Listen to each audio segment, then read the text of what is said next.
வணக்கம். நாங்கள் அடுத்த நாளும் காலையில் நான் 9:30லேருந்து 10 மணிக்குள்ளே நான் அங்கே போயிட்டேன். அப்போ நாங்கள் என்ன பேசிக்கிட்டு இருப்போம்னா, ஒரு நாளைக்கு ஏதோ ஒவ்வொரு நாளைக்கு ஒவ்வொரு சப்ஜெக்ட் நடக்கும். அது தற்செயலாக நடக்கும். இல்லை நான் கேட்குற ஒரு கேள்வியினால் அது நடக்கலாம். இல்லை அவராகவே ஆரம்பிக்கிறதுனால அது நடக்கலாம். இப்போது அவர்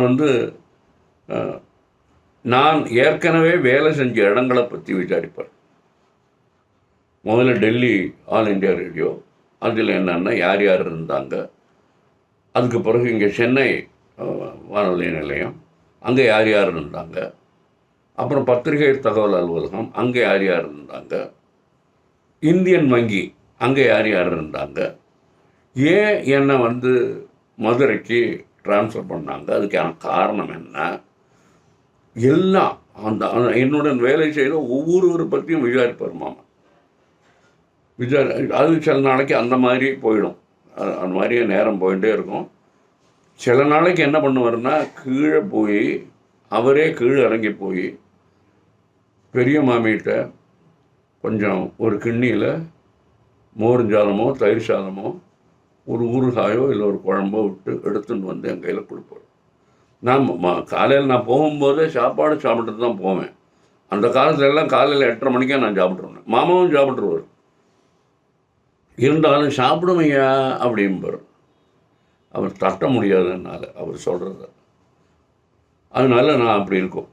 சில நாளைக்கு என்ன பண்ணுவார்னா, சித்தர்களை பற்றி கேள்விப்பட்டிருக்கீங்களா அப்படின்னு ஆரம்பிப்பார்.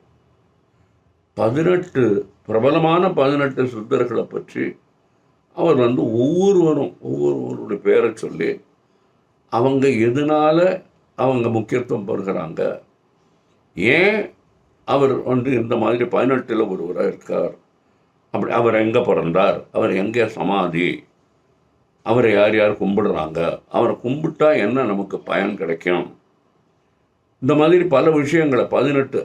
நான் என்ன பண்ணேன், அடுத்த நாள்லேருந்து நான் போகும்போது ஒரு டைரி எடுத்துகிட்டு போவேன். மாமா ஏதாவது முக்கியமாக ஏதாவது இருந்ததுன்னா, உதாரணமாக இந்த 18 சித்தர்களுடைய பெயர்களை நான் எழுதிட்டேன். அதில் எல்லாத்தையும் நான் எழுதிக்க முடியாது, எழுதிக்க தேவையும் கிடையாது. ஏன்னா பாதிக்கு மேலே நான் தான் பேசுவேன், அவர் பேசுகிறது கொஞ்சம் கம்மியாக தான் இருக்கும். ஸோ முக்கியமான ஒரு இதுகளை மட்டும் நோட் பண்ணிப்பேன். மற்றபடி நான் டைரியில் எதுவும் எழுதுன்றதில்லை. அதனாலேயே இனிமேல் நான் சொல்லக்கூடிய விஷயங்கள் கொஞ்சம் முன்ன பின்ன இருந்தாலும் இருக்கும். ஏன்னா அது குரோனாலஜிக்கல் ஆர்டர் அப்படிம்பாங்க. அதாவது அந்த கால அளவு படி நான் சொல்ல முடியாது. என்னுடைய நினைவிலேருந்து தான் நான் எடுத்து எல்லாத்தையுமே சொல்லிக்கிட்டு இருக்கேன் இப்போது. அதனால் கொஞ்சம் முன்ன அப்படி இப்படி இருக்கும். அதை நீங்கள் கொஞ்சம் மன்னிச்சுக்கணும். அது ஒரு சித்தர்களை பற்றி ஒரு நாளைக்கு முழுமையாக, யார் இந்த சித்தர்கள், எப்படி அவர்களுக்கு சித்தி கிடைக்கிறது, ஏன் கிடைக்கிறது, இதெல்லாம் சொல்லுவார்.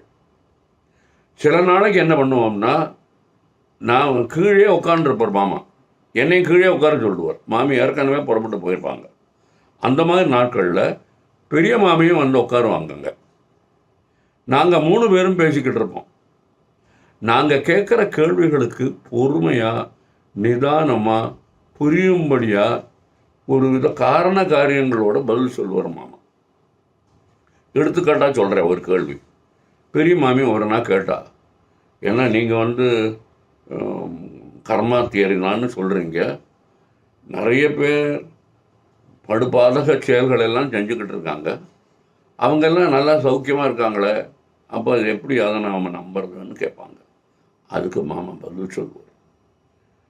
ரொம்ப கரெக்டாக, ஏன் அப்படி நடக்கிறது, அது இன்னும் வாழ்க்கை எத்தனை ஜென்மங்கள் வரப்போகிறதுன்னு நமக்கு தெரியாது. இந்த மாதிரி ஒவ்வொன்றா அவர் அதை எக்ஸ்பிளைன் பண்ணி மாமா சொல்லிக்கிட்டு இருப்பார். அது ஒவ்வொரு விற்த்தாந்தங்கள் சொல்லுவார். மாமாவோட வாழ்க்கையிலேயே நடந்த பல விஷயங்களை அவர் மாமா சொல்லுவார். ஒவ்வொருத்தருக்கு நடந்த அனுபவங்களை மாமா எடுத்துக்காட்டி, பார்த்தீங்களா அவருக்கு இந்த மாதிரி நடந்தது. இப்போ ரொம்ப பெரிய லெவலில் இருந்த மாதிரி நமக்கு தோணும். ஆனால் உள்ளுக்குள்ளே அவருக்கு எத்தனை விதமான ஒரு பூகம்பங்கள் நடந்துருக்குங்கிறது நமக்கு தெரியாது அப்படின்னு ஒவ்வொன்றா அவர் விளக்கி சொல்லுவார். எல்லா கேள்விகளுக்கும் பதில் சொல்லுவார். எந்த கேள்வியும் தவிர்க்க மாட்டார். அது ரொம்ப தனிப்பட்ட கேள்வியாக இருந்தாலும் சரி, எப்படிப்பட்ட கேள்வியாக இருந்தாலும் அதுக்கு பொறுமையாக பதில் சொல்லுவார் மாமா, சிரிச்சுட்டே சொல்லுவார். வேறு சில நாட்களில் வெளியிலேருந்து பார்க்க வர்றவங்க இருப்பாங்க, மாமாட்ட ஏதாவது பிரச்சனைகளை சொல்கிறதுக்கு வர நிறைய பேர் வருவாங்க. நான் இருக்கும்போதே வருவாங்க. நான் அப்படியே எழுந்திருப்பேன், நான் கொஞ்சம் வெளியில் போய் உட்காடுறேன் மாமான்னு. எதுக்குயா? நாங்கள் என்ன ரகசியம் பேசிக்க போகிறோமா? உட்காருமையா, இதெல்லாம் பயன்படும், உமக்கும் பயன்படும், உட்காரும் அப்படின்னு சொல்லி என்னை வலுக்கட்டாமல் உட்கார வச்சுருவார். இதுதான் மாமாவினுடைய இயல்பு. அதனால் நிறைய பேருடைய பிரச்சனைகள் அவர் அதை எப்படி அணுகிறார், அதை எப்படி அவர் தீர்த்து வைக்கிறார், சில பேருடைய பிரச்சனைகள் எப்படி இருந்தது, எப்படி தீர்த்து வச்சாருங்கிறத நாம் அடுத்ததுலேருந்து பார்க்கலாம். வணக்கம்.